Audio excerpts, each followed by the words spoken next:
L'état de santé de Roselyne Bachelot fait l'objet de toutes les inquiétudes, depuis son hospitalisation en milieu de semaine.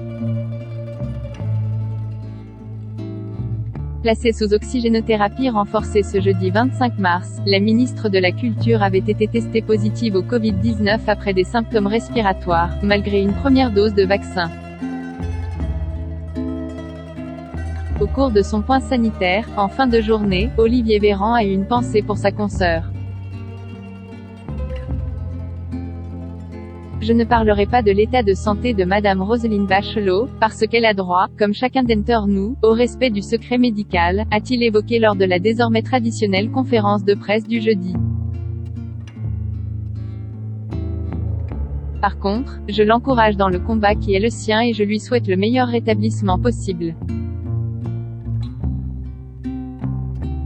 Tout en précisant ne pas être au courant du type d'oxygénothérapie dont bénéficie la ministre, âgée de 74 ans, le médecin a ensuite expliqué en quoi consistait cette procédure médicale, un dispositif qui permet d'administrer de l'oxygène aux personnes en difficulté respiratoire.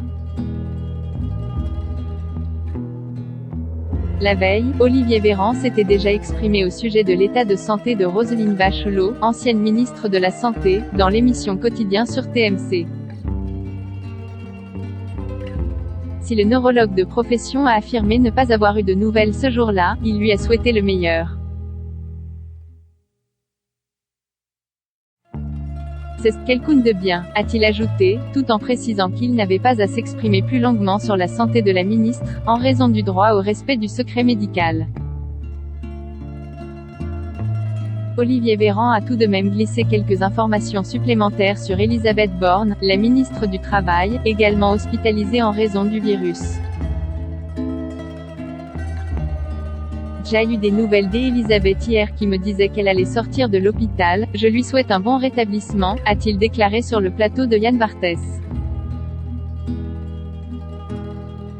Roselyne Bachelot, la lionne de Jean Castex. Depuis son hospitalisation, Roselyne Bachelot a reçu de nombreux messages de soutien sur les réseaux sociaux.